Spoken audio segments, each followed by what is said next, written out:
Hello and good evening everyone. नमस्कार, जय श्री कृष्ण, राधे राधे। कैसे सब, क्या हाल चाल? Good evening Ajit, good evening Manya, good evening Ritu, good evening Suryansh, good evening Mohammad Adil Alam, good evening Kalin भैया, good evening Misty, good evening Priyanshu Rajput and good evening Ajit Roy. Good evening Mayukh, good evening Ajit. शुभ संध्या बेटा, शुभ संध्या। और क्या हाल चाल? बढ़िया सब।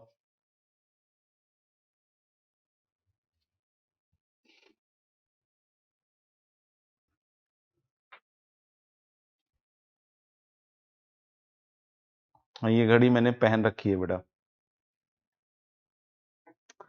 गुड इवनिंग मसबा आलम, कैसे हो सब? Good evening Shubham. तो मेरे ख्याल से कोई सवाल तो था नहीं, है ना? अपन को थोड़ा आगे बढ़ना चाहिए, आगे बढ़ते हैं, है ना, देखते हैं।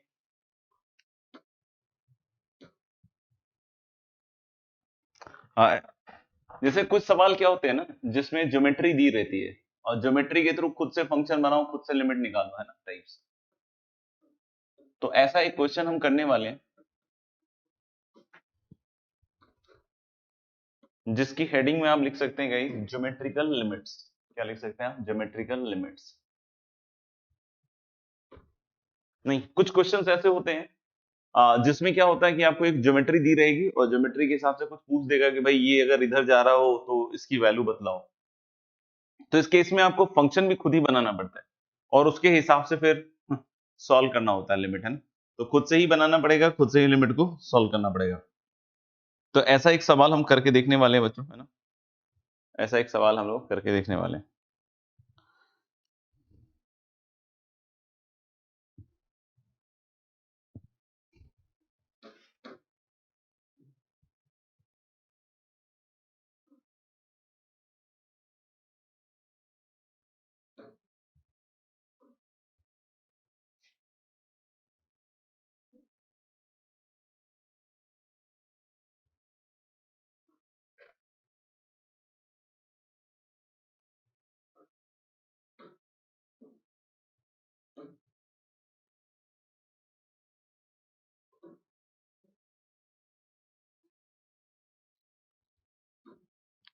डिक्टेट कर रहा हूँ, है ना? खुद से लिखिएगा, डिक्टेट कर रहा हूँ मैं, खुद से लिखिएगा। रिपीट रिपीट नहीं होगा, क्योंकि हर एक लाइन को मैं 2-3 बार बोलूंगा, तो इसलिए ध्यान से लिख लीजिएगा, है ना? An arc P Q of a circle, an arc P Q of a circle,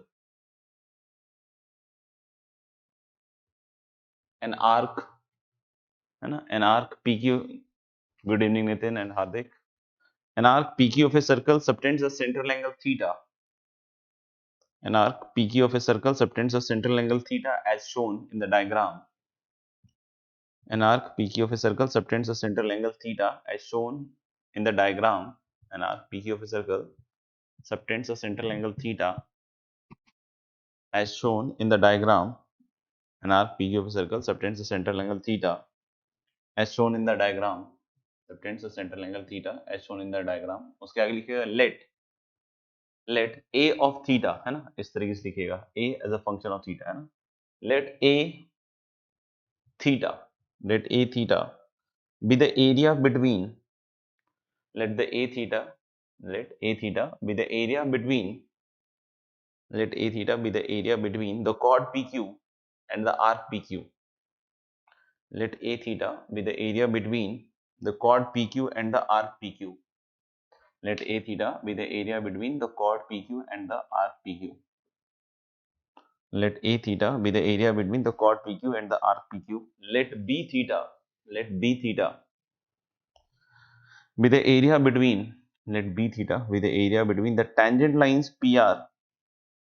Let B theta be the area between the tangent lines PR and QR and the arc PQ.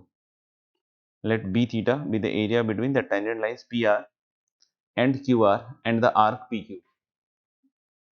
PR, QR and the arc PQ. Let B theta be the area between the tangent lines PR, QR and the arc PQ. Then find, ये limit निकालना है, then find limit theta is approaching 0, a theta upon b theta. Then find limit theta approaching 0, a theta upon b theta. ठीक है जी, करेंगे solve, try करेंगे, value निकालेंगे, नहीं होगा तो फिर सॉल्व करेंगे अपन भी।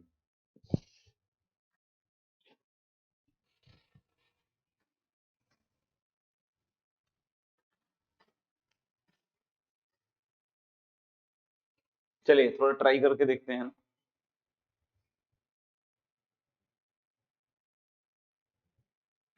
है ना, थोड़ा ट्राई करके देखते हैं बच्चों।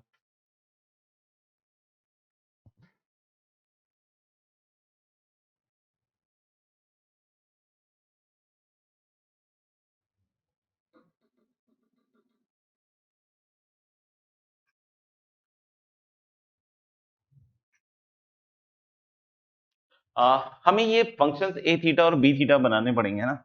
और ए थीटा और बी थीटा के बारे में क्या बोलते हैं कि A theta is the area between the कॉड P Q and the arc P Q, है ना। तो कॉड पी क्यू और आर्क पी क्यू के बारे में अगर हम बात कर रहे हैं तो दिस इज द कॉड P Q and the area between the chord PQ and the arc PQ is going to be this area. This is A theta. को बच्चे ये शेडेड रीजन का जो एरिया है सर ये कैसे निकालोगे? तो हम लोग बोल सकते हैं कि यार ये तो निकालना बड़ा सिंपल सा ही है। कैसे सर? कैसे सिंपल है? इस आर्क का एरिया निकाल लेते हैं ना, इस आर्क का एरिया, और इस ट्रायंगल CPQ का एरिया घटा देते हैं। इसके लिए कुछ नहीं करना, एक छोटा सा काम करते हैं, इसके रेडियस को R एज्यूम कर लेते हैं। तो अगर मैं R एज्यूम करके A ऑफ थीटा सोचता हूं तो मैं बोल रहा हूं कि सेक्टर का एरिया, तो बच्चों का रेडियस R है और ये सेंटर एंगल थीटा है, तो इस सेक्टर का एरिया हो जाएगा half R square theta. I hope आप सभी लोगों को ये बात पता होगी और समझ में आती होगी, है ना। दूसरा, इस ट्रायंगल का एरिया घटाएंगे, तो ट्रायंगल का एरिया क्या होता है? Half R into R and sine of the included angle, मतलब half R square sine theta.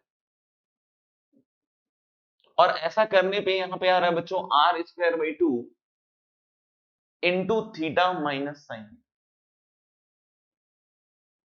Into theta minus sine theta. आप देख लीजिए इसको, है ना, कितना आता है? R square by 2 theta minus, ये आ गया आपका ए थीटा। कोई बोले बी थीटा कैसे निकालोगे सर? तो पहले समझो कि बी थीटा है क्या। तो मेरे ख्याल से जो बी थीटा है ना, this is the area between, है ना, this is the area between the tangent lines P R Q R and the R P Q. मतलब अगर आप ध्यान से देखोगे ना तो ये वाला एरिया है, ये वाला एरिया, ये वाला,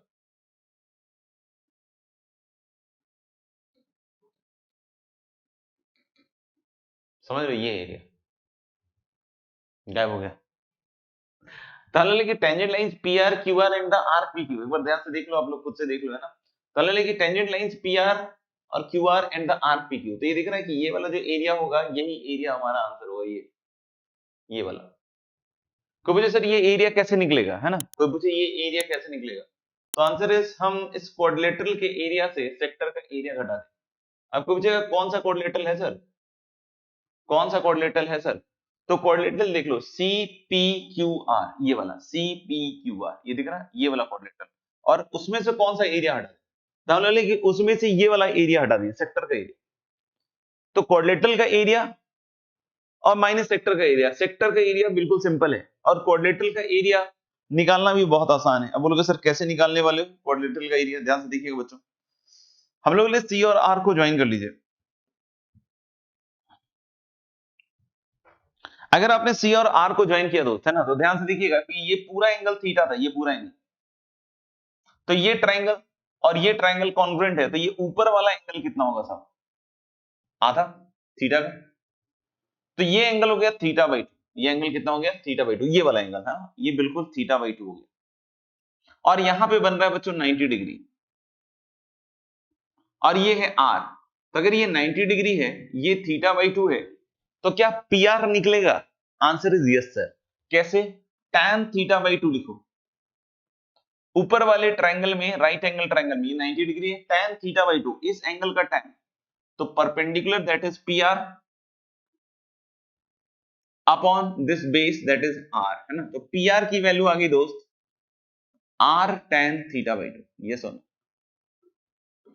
r tan थीटा बाई 2। अब कोई बोले b थीटा कैसे निकलेगा सर, तो b theta is now easy 2 times the area of this upper triangle, है ना, अपर ट्राइंगल CPR का एरिया, तो half r into r tan theta by 2, क्योंकि ये एंगल 90 है बच्चों, है ना, तो ये r और ये r tan थीटा बाई 2 है ना, तो this is going to be 2 into half into r tan theta by 2।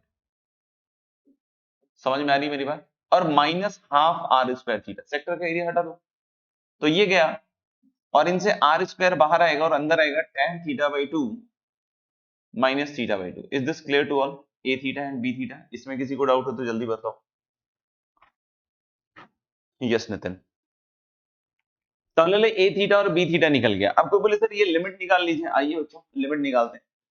तो लिमिट निकालने के लिए देखो, दोनों को डिवाइड करोगे तो r स्क्वायर कट जाएगा, r स्क्वायर कट जाएगा, r स्क्वायर और ये जो r स्क्वायर ये कट जाएगा, है ना, तो ऊपर क्या बचेगा बच्चों, theta minus sine theta, a theta ऊपर आएगा, r स्क्वायर कट गया।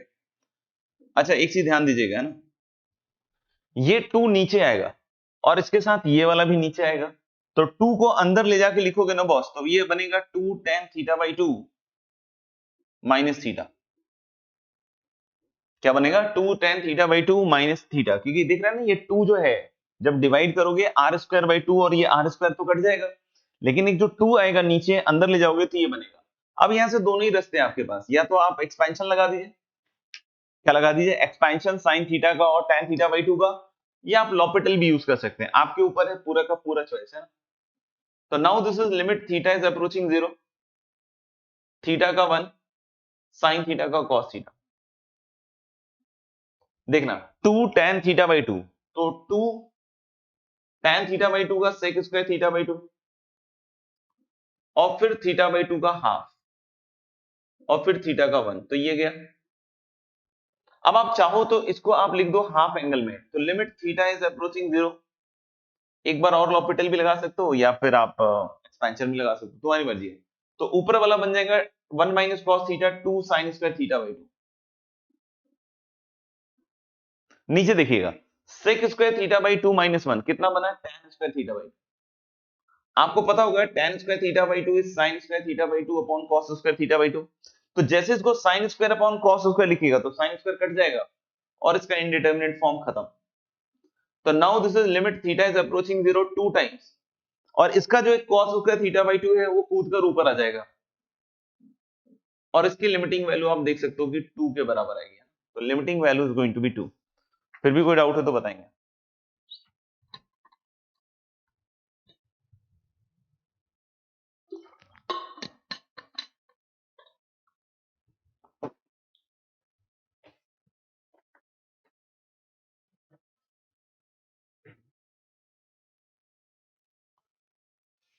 तो ऐसे क्वेश्चन शीट्स में और आएंगे तो उसको भी आप करके देखिएगा, है ना। तो अभी के लिए तो आपको बतला दिया कि भाई फंक्शंस खुद से बना के जनरेट करके ही इस तरह की चीजों में आप हैंडल कर सकते हो, है ना।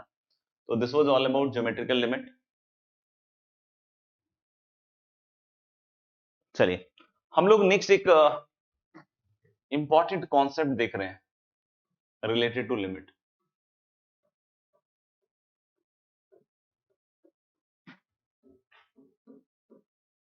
हालांकि ये बहुत ऑब्वियस है, लेकिन फिर भी बच्चे इसमें गलतियां करते हैं, खूब गलतियां करते हैं ना, मन भर गलतियां करते हैं, या फिर बोलते हैं सॉल्व कैसे होगा नहीं समझ में आ रहा।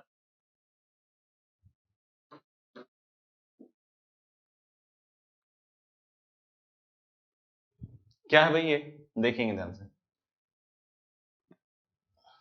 Limit x is approaching infinity a की पावर x,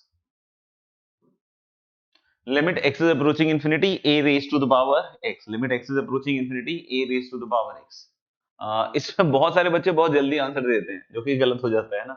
इसमें एक चीज और मेंशन कर देता हूं कि a and x are independent, मतलब इन दोनों में कोई भी डिपेंडेंस नहीं है ना, दोनों अलग अलग है, इंडिपेंडेंट वेरिएबल्स है,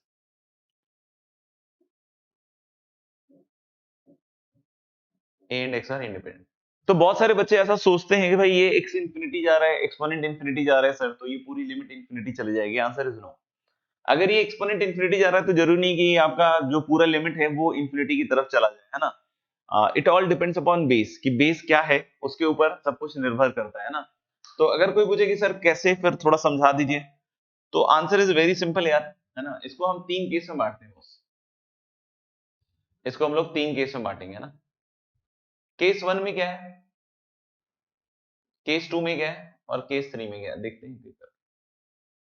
केस 1 कहता है कि अगर जो बेस है ना, बेस ए, तो लिखिए अगर ए 0 से 1 के बीच में हो, कैलकुलस में हमेशा बेस हम 0 से बड़ा ही लेंगे, है ना, जो भी डिस्कशंस रहते हैं।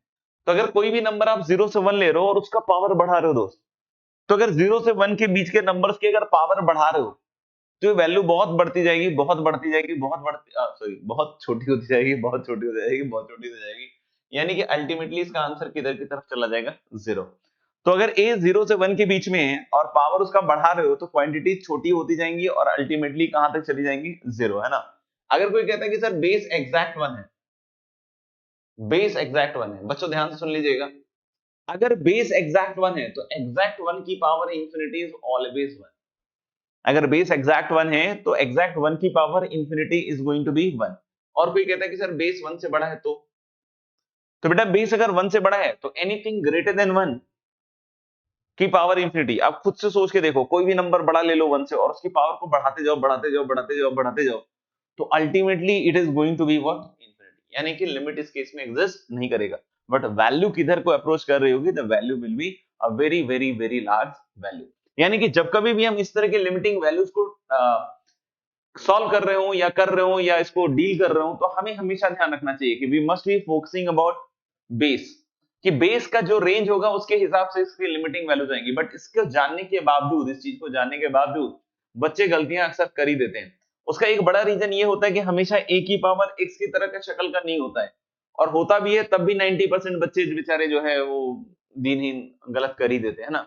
बहुत बार यहाँ पे वेरिएबल के चेंजेस रहते हैं, कहीं कुछ लिख देता है, कहीं कुछ लिख देता है, बच्चा उससे कंफ्यूज हो जाता है। जिसको लेकिन फोकस पता है कि अगर दो इंडिपेंडेंट वेरिएबल्स हैं, बेस एक्सपोनेंट रिलेशन है और एक्सपोनेंट इंफिनिटी जा रहा है, तो हमेशा कंडीशन बेस पे लगाएंगे, बेस ग्रेटर देन 1, बेस 1 और बेस 0 से 1, और उसके हिसाब से फिर लिमिटिंग वैल्यूज तय होंगी, है ना। तो बाकी लिख लीजिएगा, बाकी अपन डिस्कस करते हैं अभी एक दो प्रॉब्लम्स पे, है ना। ओके, चलते हैं आगे।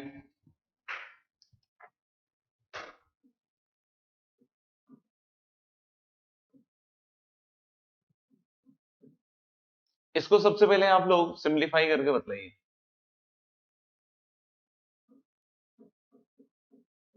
How you will be able to simplify this?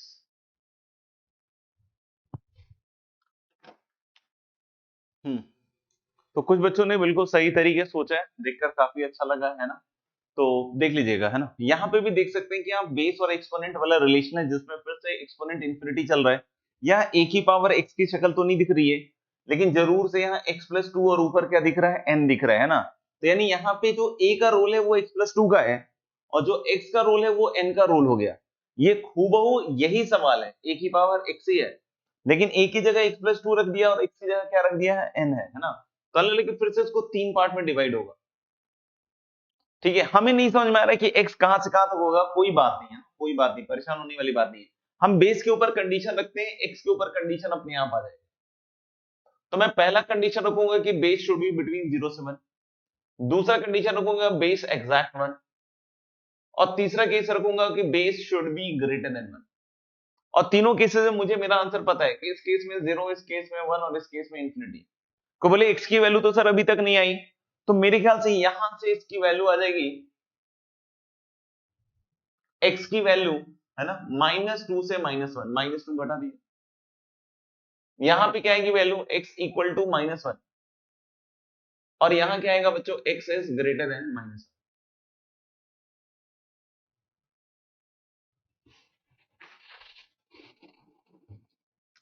Happy happy birthday Mukul, जन्म दिवस की बहुत बहुत शुभकामनाएं,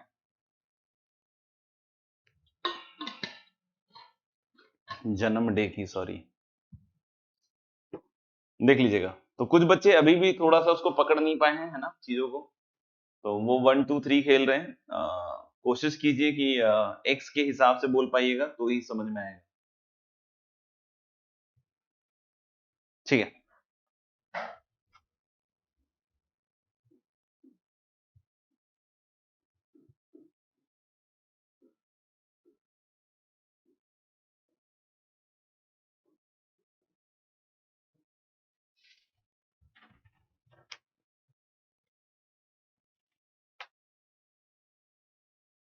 चलिए अगला है limit x is n is approaching infinity e की power nx n belongs to the set of natural numbers.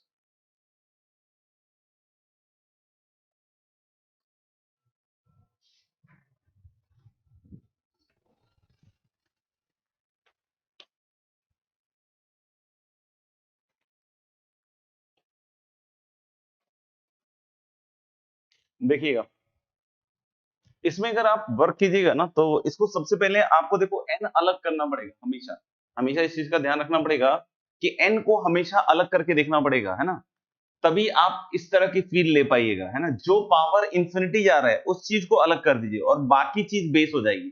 क्योंकि अगर आपने इसमें सोचा कि यार ई 1 से बड़ा होगा, ई 0 से, अबे तो वो तो हो ही नहीं सकता भाई। ई की तो वैल्यू है 2.71, है ना। ई की तो वैल्यू है 2.71, तो आप उस तरीके से नहीं सोच सकते हो। तो इस तरह के क्वेश्चन में हमेशा ये चीजें ध्यान रखिए, इस तरह की चीजें में हमेशा ये चीजें ध्यान रखिए क्या कि भाई ई की पावर n है, सॉरी ई की पावर x है, और जो भी चीज इंफिनिटी जा रही है ना उसको पावर में लगा दीजिए अलग से।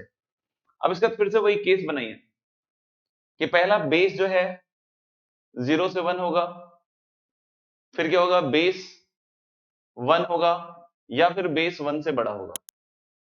बच्चों इस केस में 0 आएगा, इस केस में 1 आएगा, और इस केस में इंफिनिटी ऑफ कोर्स। तो यानी यहाँ पे जब आप देखिएगा ना तो यहाँ पे देखो e की पावर x 1 से छोटा चाहिए और 0 से बड़ा तो ऑफ कोर्स होगा ही होगा, है ना। तो x यहाँ पे लेस देन 0 हो जाएगा आपका। इस केस में x इक्वल टू 0 होगा, और इसमें हो जाएगा बेटा आपका x is greater than 0, x is greater than 0। यानी इसकी लिमिटिंग वैल्यू बोलेंगे तो x पॉजिटिव के लिए 1, x इक्वल टू 0 के लिए 0, और x लेस देन 0 के लिए, है ना, x लेस देन 0 के लिए कितनी आ जाएगी वैल्यू, 0। देख लीजिएगा, अगले पे चलते हैं। देख लीजिएगा, कुछ सीख ले लीजिएगा, है ना, नहीं तो बाद में तो गलत करना ही है आपने, है ना। तो देख लीजिएगा।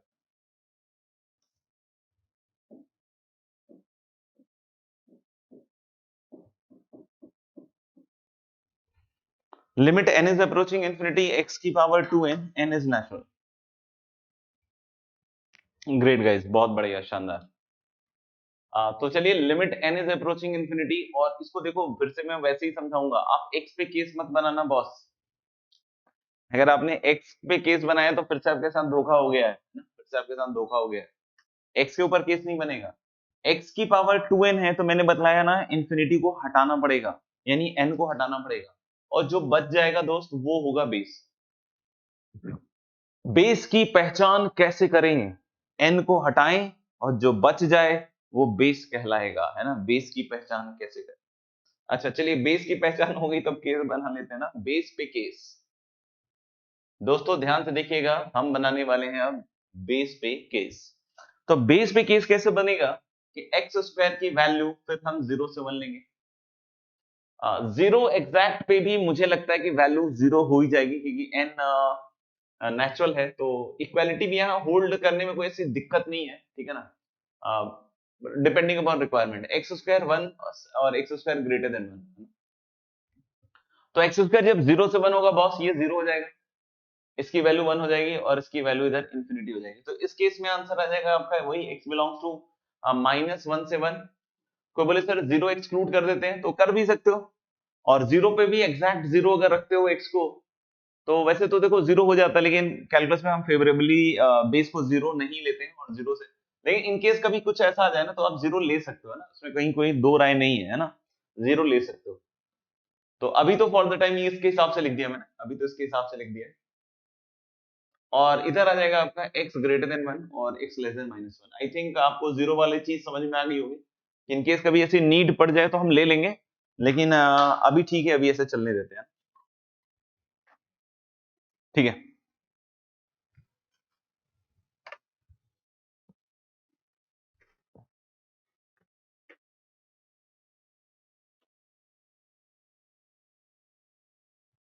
नेक्स्ट हेडिंग लिखिएगा दोस्त, लिमिट्स ऑफ फंक्शंस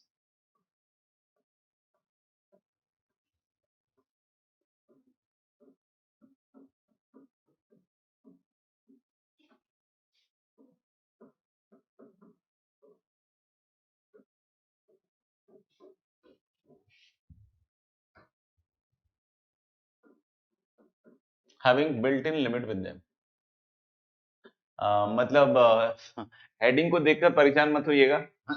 हेडिंग सिर्फ इतना कहता है कि ऐसे फंक्शंस की लिमिटिंग वैल्यूज निकालेंगे हम जिसमें खुद में भी लिमिट इन्वॉल्व हो, मतलब 2 बार लिमिट आ चाहिए, है ना, कि limits of functions having built in, है ना, लिमिट विद देम। एक क्वेश्चन लिखूंगा, आपको समझ में आ जाएगी बात कि क्या कहना चाह रहे हैं इस अंग्रेजी के द्वारा, है ना।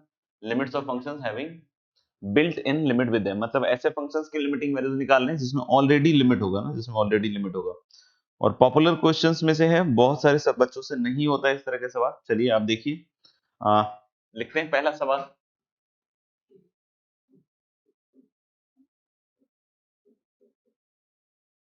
if fx equal to limit n is approaching infinity,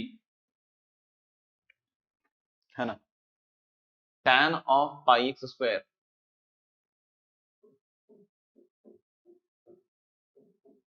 plus x plus 1 की power n sin x whole upon x square plus x plus 1 की पावर n, ये है fx, जिसमें आप देख सकते हो कि एक लिमिट ऑलरेडी है ना, ठीक है ना। तो ये लिमिट नहीं निकालना है, क्वेश्चन ये, देन फाइन। अब नहीं निकालना मतलब निकालना तो पड़ेगा ही, क्वेश्चन इसकी लिमिटिंग वैल्यू निकालना है। Find limit x is approaching 0 fx, when find limit x is approaching 0 fx, मतलब क्या कह रहा है कि आपको निकालना तो वैसे इसकी लिमिटिंग वैल्यू है, लेकिन ये ऐसा फंक्शन है जिसमें ऑलरेडी एक लिमिट इन्वॉल्व है। तो ये बोल रहा है कि limits of functions having built in limit, मतलब ऑलरेडी उनमें लिमिट होगा, है ना, तो इसकी लिमिटिंग वैल्यू निकालनी है। ओके गाइस, देखो अभी मैंने आपको समझाया कि इस तरह के क्वेश्चंस को कैसे क्रैक किया जाता है ना। और फिर से अगर गलती करी है या हैंडल नहीं कर पा रहे हो, उसका सिंपल मतलब है कि आप उस चीज को मैनिपुलेट नहीं कर पा रहे हैं, है ना। तो ध्यान से देखिएगा कि क्या क्या कर सकते हैं। मेन बेसिक पॉइंट क्या है कि पहले तो एफएक्स सिंपलीफाई करना पड़ेगा ना, बिना एफएक्स सिंपलीफाई करिए काम तो नहीं चलने वाला है। तो अगर एफएक्स को सिंपलीफाई करने की जरूरत देखते हैं, वैसे तो मुझे देखो मतलब सिर्फ 0 प्लस पे एफएक्स क्या है और 0 माइनस पे एफएक्स क्या है, बस उससे मतलब है ना। बाकी पंचायती मुझे कोई लेना देना, इंटरेस्ट ही नहीं है मेरा। तो वैसे तो मुझे आंसर निकालने के हिसाब से मुझे सिर्फ 0 प्लस और 0 माइनस में ही इंटरेस्ट है, और किसी चीज पे इंटरेस्ट नहीं है। तो 0 प्लस 0 माइनस पे अगर डायरेक्टली देखेंगे ना, तो डायरेक्टली पता चल जाएगा कि 0 प्लस लोगे तो ये 1 से बड़ा हो जाएगा, तो ग्रेटर देन 1 की पावर इंफिनिटी हो गया, है ना। तो यानी कि या तो आप वैसे चलो या फिर बेस के ऊपर केस बनाओ। तो बेस के ऊपर केस बनाओगे तो जैसे x plus 1 greater than 1, base 1 से बड़ा, है ना। कोई बोले कि बेस सर 1 से छोटा भी ले सकते हैं, आंसर इज यस, बेस 1 से छोटा भी ले सकते हैं। बेस 1 से छोटा होगा तो काम बहुत लल्लू सा हो गया, क्योंकि बेस अगर 1 से छोटा है तो अभी मैंने इस तरह का एक केस लेकर आपको दिखाया कि कैसे हो रहा है हैंडल, है ना। तो अगर बेस आपने x प्लस 1 को देखना ध्यान से 0 से 1 के बीच में लिया है बॉस, 0 से 1 के बीच में लिया है, तो ये 0 हो गया, ये 0 हो गया। तो बचेगा क्या, tan pi x square upon x square, limit लग गया इसमें, है ना, ये 0 हो गया। तो इस केस में क्या बचेगा बच्चों, tan pi x square upon x square, ये बचेगा। x अगर 0 से x प्लस 1 0 से 1 होगा तो ये चीज आ जाएगी, है ना। तो बोले सर x प्लस 1 1 से बड़ा होगा तो x प्लस 1 बेटा 1 से बड़ा हो गया तो ये इंफिनिटी चला जाएगा। इंफिनिटी को कैसे हैंडल करना सिखाया गया था, तो जिसके कारण इंफिनिटी बन रहा है उसको डिनोमिनेटर में भेज दो, जिसके कारण इंफिनिटी बन रहा है उसको डिनोमिनेटर भेज दो, तो क्या बनेगा बताओ। तो जिसके कारण इंफिनिटी बन रहा है कौन है, x प्लस 1 की पावर n, तो उसको भेज देते हैं डिनोमिनेटर में, मतलब x प्लस 1 की पावर n, इससे डिवाइड कर देते हैं। और प्लस क्या बनेगा इधर देखना, साइन x, और इधर क्या आ रहा है boss, x square upon x plus 1 की पावर n और प्लस 1। अब फिर से देखिए आप, अब फिर से देखिए, n इज अप्रोचिंग इंफिनिटी, ध्यान से सुनिएगा बेटा, है ना, सिखाया जा रहा है। n इज अप्रोचिंग इंफिनिटी और बेस 1 से बड़ा है, तो ग्रेटर देन 1 की पावर इंफिनिटी इज इंफिनिटी, तो something upon infinity 0, something upon infinity 0, so this is nothing but sin x। तो गेम हो चुका है बेटा, है ना, गेम हो चुका है। इसका मतलब क्या हो गया कि x इज ग्रेटर देन 0। कोई बोले सर इक्वल टू 1 पे काम नहीं किया आपने, अरे इक्वल टू 1 से कोई मतलब ही नहीं है ना। हाँ, -1 घटा दीजिएगा तो मेरे ख्याल से ये आ जाएगा। कोई बोले sir x plus 1 equal to 1 पे आपने चेक नहीं किया, बेटा x प्लस 1 इक्वल टू 1 मतलब x इक्वल टू 0, हमें जो आंसर निकालना है उसमें x इक्वल टू 0 पे कोई मतलब ही नहीं होता है, लिमिट में 0 प्लस पे मतलब होता है या फिर 0 माइनस पे मतलब होता है, ठीक है। तो अगर मैं बोलूं कि अब कैसे निकालने वाले हैं, limit x is approaching 0 fx, है ना, ये fx का डेफिनेशन हो गया दोस्त। This is your F x, this is your F x. तो हम लोग लेंगे x is approaching 0 F x निकालेंगे, तो चलो RHL निकालते हैं। RHL मतलब ये वाली चीज आएगी ना, limit x is approaching 0 plus sign x, क्या आ रही है वैल्यू? तो मेरे ख्याल से तो इंडिटरमिनेट फॉर्म है नहीं, इसकी लिमिटिंग वैल्यू डायरेक्टली 0 आ गई है ना। लेकिन लेफ्ट हैंड लिमिट में 0 माइनस में निकालोगे ना, तो ये तो आपका इंडिटरमिनेट फॉर्म है, ये है, ये tan 0/0 बन रहा है ना। तो आपको वैसे पता है कि इसको कैसे सेटल करना होता है, पाई से मल्टीप्लाई डिवाइड, यानी इसकी वैल्यू हो गई बेटा 1, तो 1 इंटू पाई कितना आएगा पाई, यानी कि दोनों तरफ से लिमिटिंग वैल्यू सेम नहीं आ रही है, यानी कि लिमिट इसका क्या बोलेंगे हम लोग, yes, your favourite 3 alphabets D and E does not exist। तो इस तरह के सवाल कंटिन्यूटी में भी आएंगे, लेकिन कंटिन्यूटी में जब आएंगे तो फिर वैल्यू भी निकालनी पड़ेगी फंक्शन, बाकी देख लीजिएगा, है ना। एक और सवाल ले लेते हैं।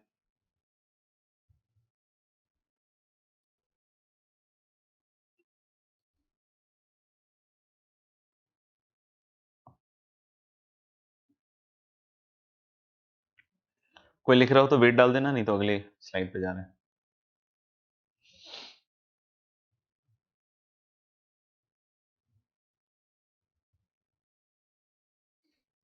चलिए, let F x equal to, है ना, limit n is approaching infinity,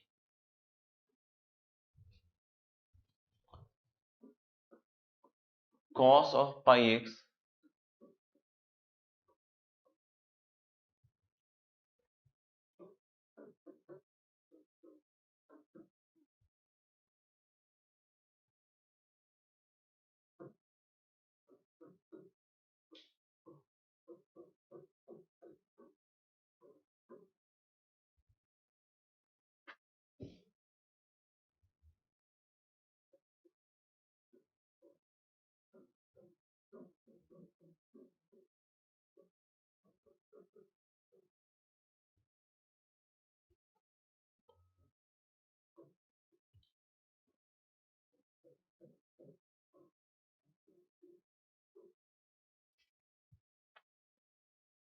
wait आ गया क्या सूर्यांश बाबू का?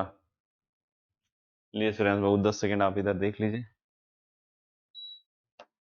पॉज कर लीजिएगा स्क्रीन को, है ना, और लिख लीजिएगा, फिर आगे बढ़ जाइएगा, ठीक है।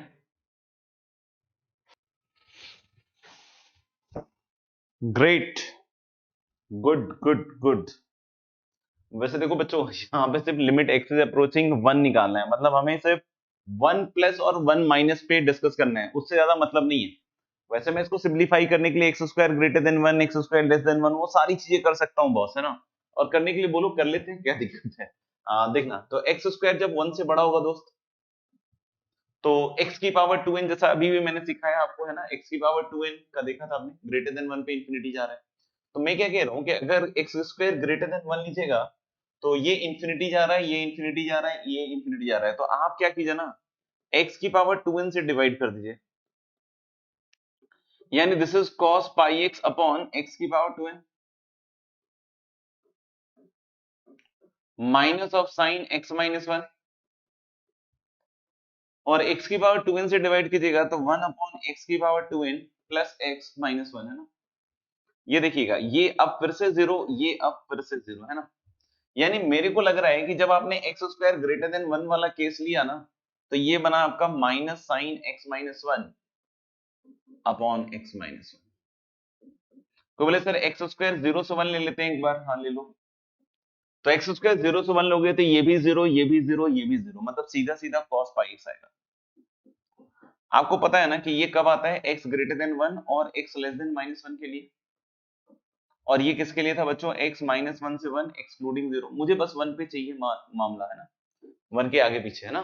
तो हम लोग ने क्या कि फिर से हम लोग यहाँ पे कंडीशन लिखेंगे।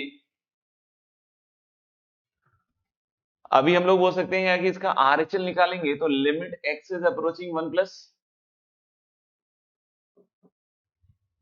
1 प्लस, मतलब 1 से ग्रेटर के लिए तो यही आएगा ना फंक्शन, 1 प्लस 1 से बड़े के लिए।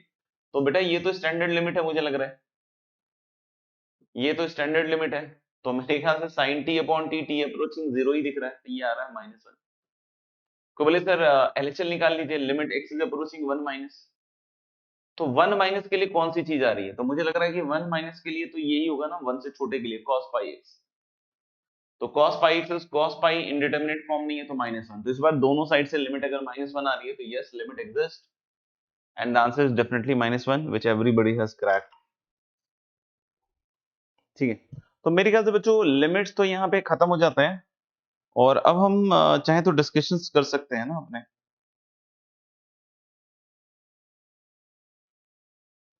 चेक कर लेता हूँ एक बार।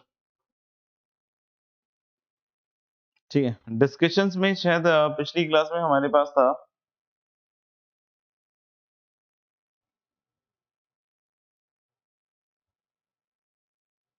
एक्सरसाइज O2 एक्सेप्ट 5 नहीं सॉरी सॉरी कुछ और ही बोल दिया मैंने। यस, एक्सरसाइज 123 से 47 है ना, बताओ भाई। एक्सरसाइज 123 से 47 कोई पूछना हो तो बता दो भाई। 23 से 47 एक 46 भी है, 31 34 31 पहले देख लेते हैं ना। 31 में बोला कि F x is a polynomial of least degree, सबसे कम डिग्री वाला पॉलिनोमियल चाहिए ना, और बहुत ऑब्वियस है कि ये 1 है और प्लस है आपका f x plus x square upon x square और की power 1 by x and that is equal to e square. ये है आपके पास पूरा लिमिटिंग वैल्यू है ना, और लीस्ट डिग्री का पॉलिनोमियल चाहिए। अच्छा एक चीज सुनिएगा ध्यान से ना, एक्स अप्रोचिंग 0 पे ही तो 1 जा रहा है, ये अगर 0 नहीं गया तो ये लिमिट एग्जिस्ट नहीं कर पाएगा क्योंकि ये पावर इंफिनिटी जा रहा है, तो 1 की पावर इंफिनिटी तो इनडिटरमिनेट हो जाता है। लेकिन अगर मान लो कोई कहता है कि सर ये 1 ये 0 नहीं गया, ये 2 गया, ये 3 गया, तो ये फिर बेस 1 नहीं रह जाएगा, है ना, ये फिर बेस 1 से बड़ा हो जाएगा, या अगर नेगेटिव हो गया तो 1 से छोटा हो जाएगा, तो फिर ये लिमिट एग्जिस्ट ई के पावर 2 के बराबर नहीं आएगा, ई स्क्वायर के बराबर नहीं आएगा, यानी इसको 0 जाना पड़ेगा बॉस। अगर इसको 0 जाना है तो ये दिख रहा है ना, यहाँ पे actually x square by x square 1 तो बना ही देगा, तो यानी एफ एक्स में एक्स स्क्वायर माइनस में आना चाहिए। आप समझ रहे हो मैं क्या कह रहा हूं, कि एफ एक्स कितने भी डिग्री का पॉलिनोमियल हो इसमें एक माइनस एक्स स्क्वायर जरूर होना चाहिए। क्यों होना चाहिए सर जी? क्यों होना चाहिए? क्योंकि माइनस एक्स स्क्वायर होगा तो ये minus x square plus x square cut जाएगा, और क्या हो सकता है एफ एक्स में, तो एफ एक्स में ये देखो माइनस एक्स स्क्वायर हो गया तब तो एग्जैक्ट 0 हो जाएगा, एग्जैक्ट 1 की पावर एनीथिंग इज 1, तो ये सिर्फ नहीं होगा, इसके अलावा भी कुछ ना कुछ होगा। लोअर पावर हो सकते हैं क्या एक्स स्क्वायर के? Answer is no. Lower power आपने जैसे ही रख दिया, कोई बोले कि sir minus x square plus x रह गया, तो बेटा यही खुद इंफिनिटी हो जाएगा, है ना, यही खुद इंफिनिटी हो जाएगा और पावर तो इंफिनिटी है ही, तो आप समझ रहे हो लोअर पावर नहीं होगा, हाइयर पावर्स हो सकते हैं। जैसे कोई बोले सर एक्स क्यूब हो सकता है क्या? यस एक्स क्यूब हो सकता है। कोई बोले सर ज्यादा पावर ले ले, तो बोला लीस्ट डिग्री, तो लीस्ट डिग्री में तो क्यूबिक तक ही सोचे, है ना। तो मेरे ख्याल से अब देखिएगा, अब ये बिल्कुल मसाला बन गया, लिमिट एक्स इज अप्रोचिंग 0, तो ये क्या बन जाएगा 1 प्लस माइनस एक्स स्क्वायर कटेगा तो x cube upon x square कितना बन जाएगा एक्स की पावर 1 बाई एक्स, और इसकी लिमिटिंग वैल्यू हमने बोली थी ना कि m कैसे निकालते हैं, limit x is approaching 0 1 by x और एफ एक्स माइनस 1 में एक्स आ जाएगा, तो ये कट के मेरे ख्याल से ए आ जाता है, यानी हमारे हिसाब से इसकी लिमिटिंग वैल्यू e की पावर a आ रही है और इसके हिसाब से e स्क्वायर आ रही है, मतलब a की वैल्यू 2 हो जाएगा, तो एफ एक्स क्या होगा लीस्ट डिग्री में 2x cube minus x square,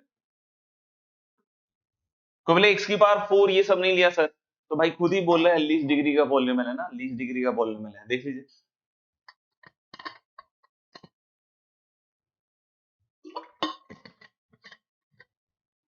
तो F2 यहां से निकाल लीजिएगा, बाकी आपकी मर्जी है। 31 34 एंड 46 है ना,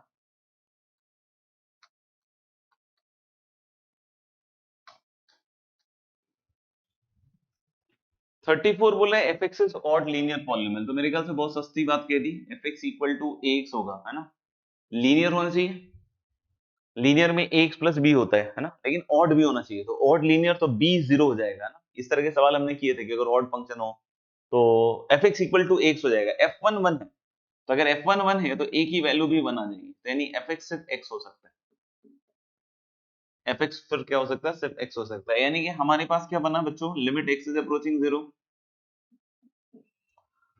है ना, और इधर से बन रहा है 2 की पावर tan x माइनस 2 की पावर sin x। जब भी मैंने बताया कि एक्सपोनेंशियल माइनस एक्सपोनेंशियल हो ना तो खेल अपना आप हो जाएगा, और ये एक्स स्क्वायर साइन एक्स है, तो ये स्टैंडर्ड लिमिट एक्स से मल्टीप्लाई डिवाइड कर लीजिए ना, और 2 की बार साइन एक्स बाहर निकाल लीजिए, जैसा कि मैं बार बार आपको बतलाता हूँ, एक को बाहर निकाल दीजिए, और यहाँ बन जाएगा 2 की power tan x minus sine x, और माइनस 1, और होल अपॉन ये 0 जा रहा है तो इसके हिसाब से tan x minus sine x से डिवाइड एंड मल्टीप्लाई, और एक sine x upon x already set हो चुका है, और यहाँ पे एक एक्स क्यूब आ जाएगा, तो tan x minus sine x upon x cube,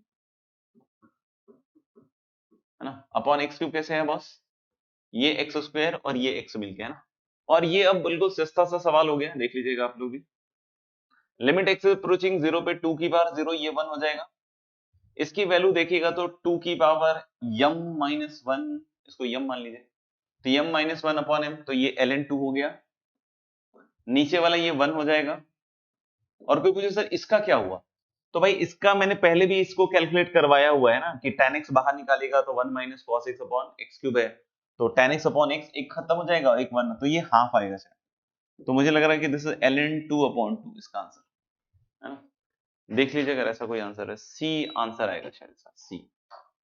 then comes 46, 46 पूछा है शायद,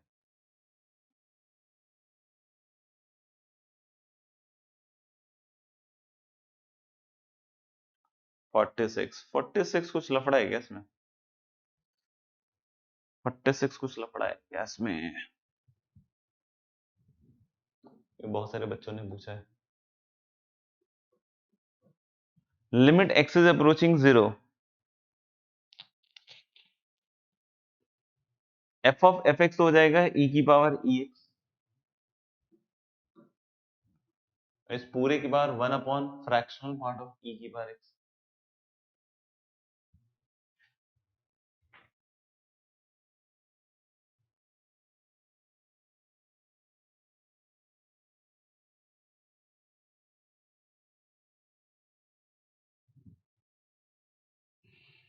पता नहीं यार, ये तो बेस तो मुझे लग रहा है कि भाई 0 पे ये 1 तो ये e जा रहा है, और इसको अगर मैं लिखूंगा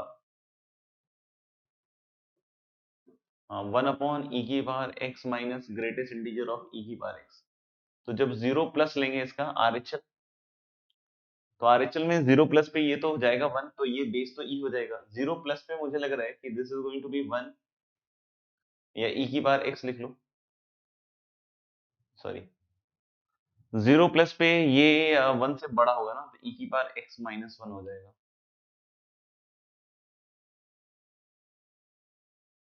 ठीक ही लग रहा है, तो ये देखो ये तो बेस e की तरफ जा रहा है, और पावर देखना ये एग्जैक्ट 1 हो गया, और 0 प्लस पे ये 1 प्लस होगा, तो 1 प्लस में से 1 गया तो 1 अपॉन 0 प्लस, तो यानी ये तो इन्फिनिटी आ रहा है यार, और एलएचएल अगर यही अगर सवाल है तो, है ना, 0 माइनस में निकालेंगे, तो मुझे लग रहा है कि ये तो हो जाएगा फिर से आपका ई ही हो जाएगा, और इसमें क्या आएगा 0 माइनस पे ये हो जाएगा आपका 1 से छोटा, मतलब 0 पे 1 है ना, तो 1 से थोड़ा छोटा होगा, तो ये 0 हो जाएगा, तो इससे छोटा मतलब हो गया,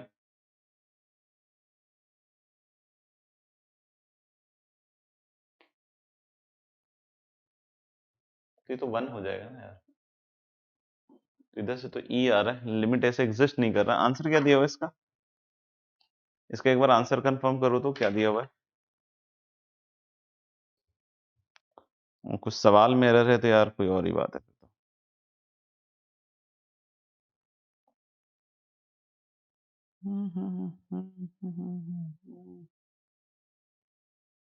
तो फिर ठीक है, डज नॉट एग्जिस्ट दिया है तो ठीक ही होगा, फिर तो ऐसे ही मान के चल सकते हैं।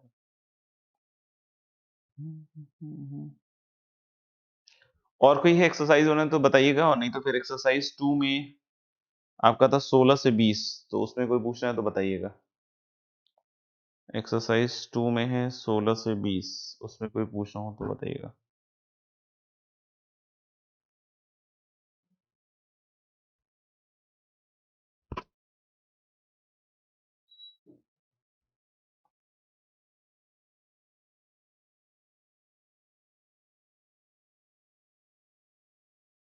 No doubt. चलिए फिर एक्सरसाइज 3 में 1 से 10 में कोई पूछना हो किसी बच्चे को?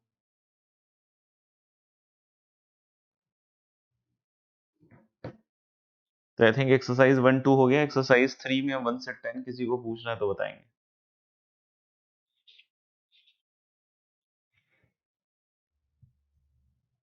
No doubt. ओके, तो मेरे ख्याल से लिमिट यहाँ खत्म हो चुका है। अगली क्लास हम लोग कंटिन्यूटी पे लेंगे। और संडे को फ्री हो गए क्या? 2 ढाई या 3 बजे?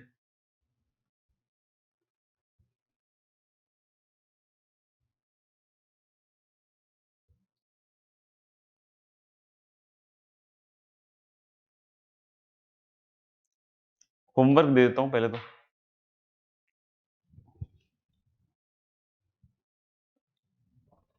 एक्सरसाइज 3 में 11 to 22,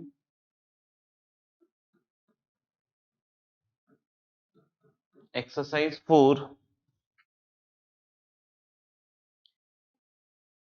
1 to of course 13, and exercise 5 में 1 से कितने हैं वैसे? ज्यादा है क्या इसमें? थोड़े तो हैं। 10 तक ही कीजिए इसको, है ना, 1 से 10, है ना। ये नेक्स्ट होमवर्क है आपका।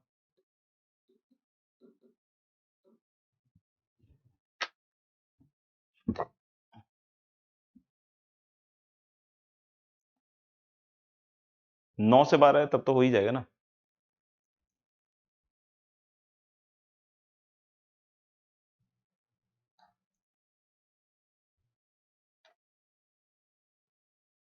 तो 3 बजे क्लास लगा दें क्या? 3 बजे खाना वाना खा के आ जाइएगा। 3 o'clock संडे को, संडे 3 PM।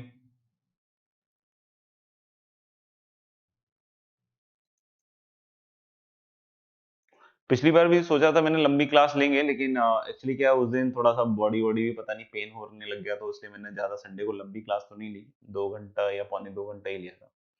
देखेंगे, है ना। तो 3 बजे लगा देंगे क्लास, है ना। और कंटिन्यूटी अपन शुरू करेंगे। डिस्कशन ये मंडे को होगा ना, डिस्कशन वाला पार्ट मंडे को होगा, ठीक है।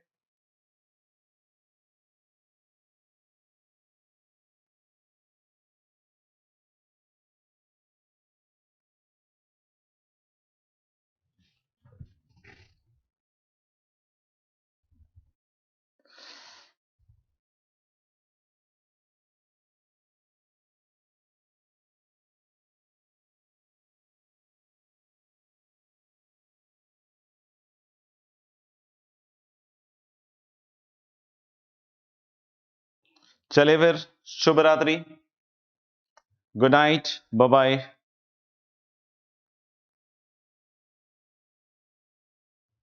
Take care.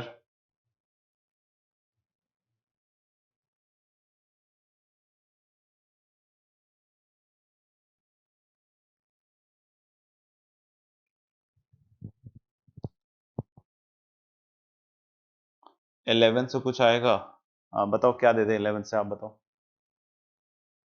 11 से क्या दे दे, जल्दी बतलाओ दो, जल्दी बतला दो। ऐड कर देंगे 3 4 सवाल उसके।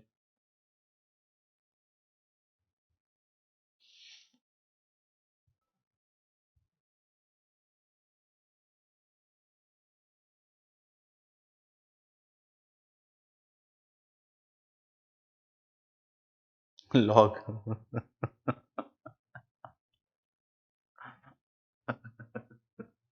Okay cute guys.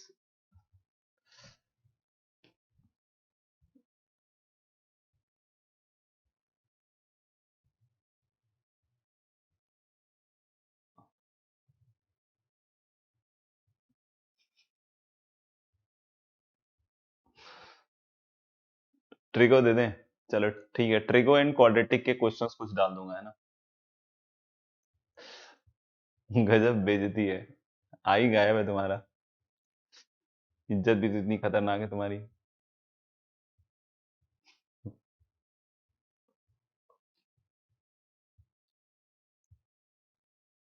यार एक कैलेंडर ना 3 3 मैसेज लिख देता है।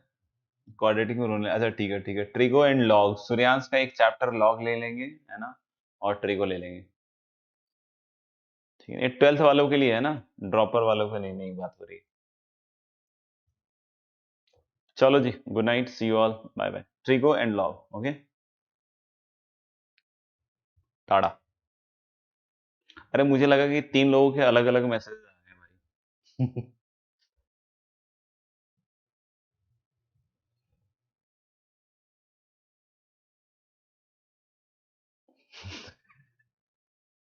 ग्रेट यार। चलो, ऑल द बेस्ट भाई।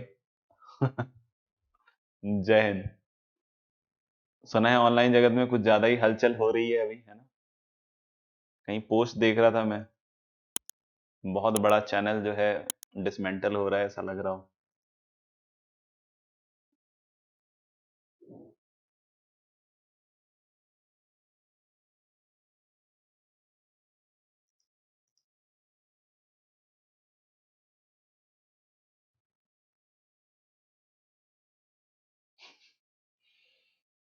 हाँ मिस्टी जी, अभी कुछ दिनों पहले देख रहा था कि ये ऐसी टीम है जो मतलब टूटी नहीं है, और पता नहीं क्या क्या बोला गया था उसी चैनल पे।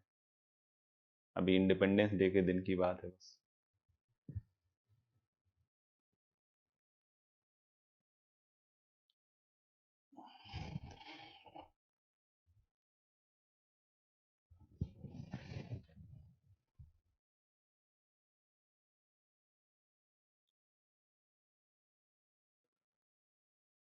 हाँ, जब भी ऐसी बातें आती है ना तो मुझे सुन के थोड़ा सा अजीब सा लगता है, मतलब वैसे तो अंदर से हंसी आती है कि मतलब टूटेगा नहीं, ये नहीं होगा। नेचर का बिल्कुल एकदम कहता है ना, परमानेंट वो है कि टूटना तो है बेटा, चाहे कुछ भी कर लो। तो इस तरह की बातें ज्यादा टिकती नहीं है। मिस्टी सैड हो गई, अरे भगवान। अरे नहीं नहीं, सब बढ़िया रहेगा,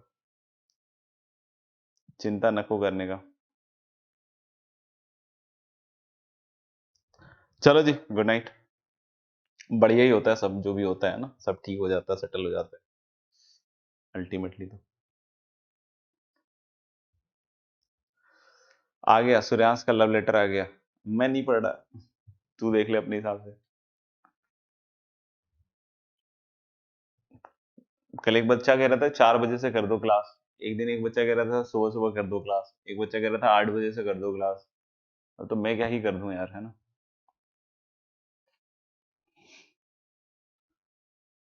फूल तुम्हें भेजा है खत में, फूल नहीं मेरा दिल है, प्रियतम मेरे तुम ये लिखना, क्या ये तुम्हारे काबिल है। संडे को 4 बजे क्लास है तो 2 बजे ले सकते हैं। हाँ, ट्राई कर लेंगे, 2 बजे लगा देंगे, कोई दिक्कत नहीं मेरे को। चलो जी, good night, see you all. दुख तो तुम्हारा भी समझते हैं, दुख मेरा भी समझो, दुख सबका समझो, एक का चेंज करेंगे 10 लोग दुखी हो जाएंगे, है ना? तो जैसे चल रहा है मेरे भाई, चलने देते हैं, हाँ। दुख ही दुख है दुनिया में, है ना? रेफरेंस फ्रेम बदलने की जरूरत है, सुख में बदल जाता है सब। DS, SPDF पढ़ा है ना, S और D, तो सुख टू दुख।